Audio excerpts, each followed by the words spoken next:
తెలంగాణ అసెంబ్లీలో మూడోసారి ప్రవేశపెట్టిన బడ్జెట్లో రైతులకు రేవంత్ సర్కార్ శుభవార్త చెప్పింది. వ్యవసాయ రంగానికి పెద్దపీట వేసింది. 24,439 కోట్ల రూపాయలు కేటాయించినట్లు డిప్యూటీ సీఎం బట్టి విక్రమార్క తెలిపారు.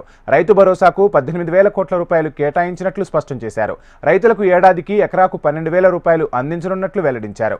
3 ఎకరాల భూమి ఉన్న రైతులకు ప్రభుత్వం రైతు భరోసా నిధులు జమ చేశామన్నారు. ఇప్పటి వరకు మొత్తం 44.82 లక్షల మంది రైతులకు 3,487.82 కోట్ల రూపాయల భరోసా నిధులు అందజేశామన్నారు బట్టి.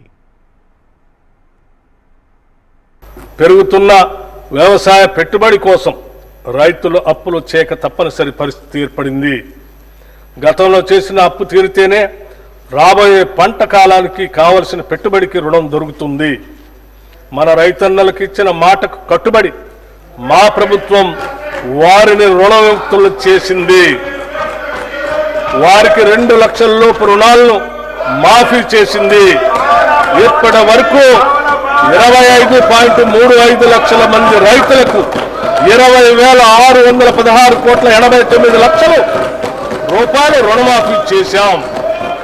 దీనివల్ల రైతులు మళ్లీ వ్యవసాయ రుణాలు పొందటానికి మార్గం సుగమమైంది.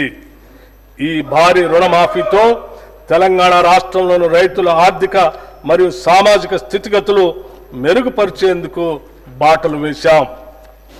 రాష్ట్రంలోని రైతులు ఎరువులు, విత్తనాలు, వ్యవసాయ పనిముట్లు కొనుగోలు చేసేందుకు పెట్టుబడి సాయంగా మా ప్రభుత్వం 2025 జనవరి 26వ తేదీన తెలంగాణ రైతు భరోసా పథకాన్ని ప్రారంభించింది.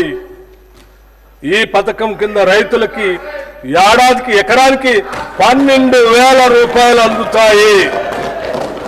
ప్రజాధనం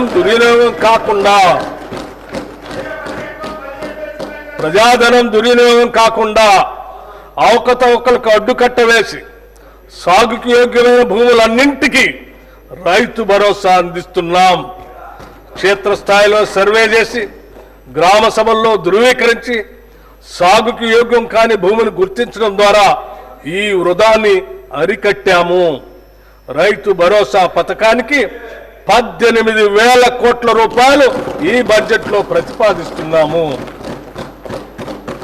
భూమి లేని వ్యవసాయ కూలీలు ఉపాధి దొరకని రోజుల్లో పస్తులుండే దీనస్థితి నుండి వారిని కాపాడేందుకు ఇందిరమ్మ ఆత్మీయ భరోసా పథకాన్ని అమలు పరుస్తామని ఎన్నికల్లో చేసిన వాగ్దానానికి అనుగుణంగా సంవత్సరానికి ప్రతి వ్యవసాయ కూలీ కుటుంబానికి 12,000 రూపాయలు చెల్లించే బృహత్తర పథకాన్ని అమలు చేస్తున్నాం.